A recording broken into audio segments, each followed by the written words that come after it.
Hi, my name is Roy Riggs, and I've just recently joined the Bondware team and Renderosity to help work on the new version of Poser. Cool.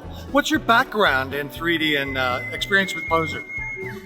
I've been a long time hobbyist in the 3D space, making models and stuff like that. I used Blender when it very first came out, and I actually helped found the original version of Renderosity way back in the day, and back when it was just like a forum for Poser users. And so you're a veteran. I guess you could say that. Yeah. And how are you involved in the development of the current situation with Poser?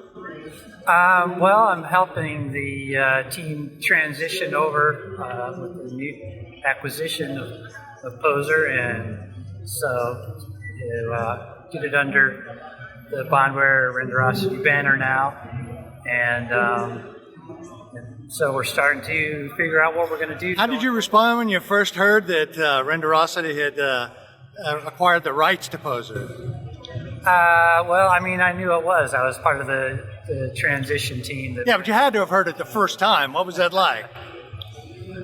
Well, I was excited. I've been friends with Tim Choate, the owner of Bondware, and worked with him for decades now on a number of projects and stuff. And so I was really happy. I know the product will be in really good hands and his guidance.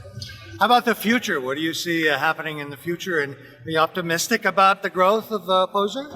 Well, the sky's the limit. We're talking with everybody we can nowadays and getting everybody's input on what they personally want to see, and then we'll kind of take all these different viewpoints from all the different people we talk to and beta testers, and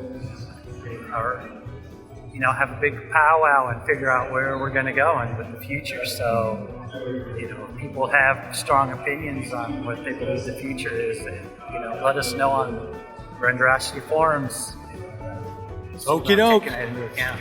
Hey, thanks for talking to us today, and good luck on your work with Poser. All right, thanks a lot. Hey, Larry, what's going on? Hey, Ricky. Hi. So you work with Poser, right? How long have you been working with Poser? I started on Poser, I think, in 1989, believe it or not, or it might have been 88. So it's been around a long time. So I created Poser out of a need for wanting to do comic strip illustration. I had a problem as an artist, visualizing a human form in perspective in a pose, and I tried building mannequins, physical mannequins, out of plumbing supplies and crazy stuff, and nothing worked. Really? So, I was working in 3D animation at the time, so I thought, wow, I know this stuff. I'm a software developer. I can create a tool that maybe somebody would use. My goal was if I can get $10,000 out of it someday, it would be worth it. So I started writing a tool for artists to pose a figure. How long did it take you to put it together for the first version? That's a great question. It was actually, most of the programming work only took about a year or two, but there were some gaps in time where I was trying to find a publisher and figure out what to do with it. So I think it finally got published either in 1994 or 1995. I actually don't remember. So it was about 5 or 6 years from the minute I started developing it until it actually shipped as a product. But I'd say 2 years in that period of time, I didn't do very much on it. Right. Did your role change over the years as Poser went into different versions? I became. I started as an eager young programmer and became a bitter, nasty CEO.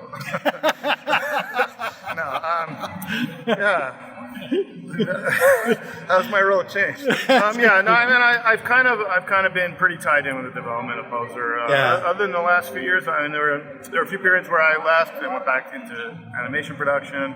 I worked for Adobe, so I was learning other aspects of 3D and bringing that knowledge then back into Poser as I could. But yeah, Poser has always had kind of a small development team. I think the most we ever had was 7 or 8 people. working on it. So I've always been one of the main developers. So now that Poser is in the hands of Renderosity and Bondware, where do you see it going? Are you optimistic about the future? I am optimistic because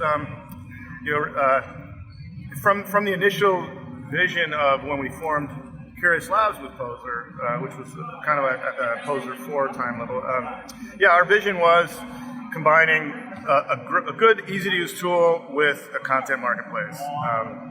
There were roadblocks along the way. Did we as a group deliver that vision? Yes and no.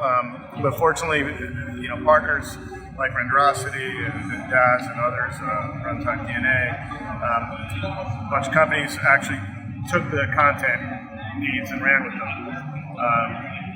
And that's great. Took it to places we didn't know to go to and wouldn't have known. So what is your role today in the Poser development? Well, I have, it's been 2.5 years since I've actually been on Poser. Now that there's a new owner, let's see. I'd like to, at least be a consultant and be there to help. You can learn from me mistakes that were made and things we didn't do right, maybe do it better. Who knows? If things go well and then we can drum up excitement again, who knows? Got it. Hey, thanks so much for your time today, Larry.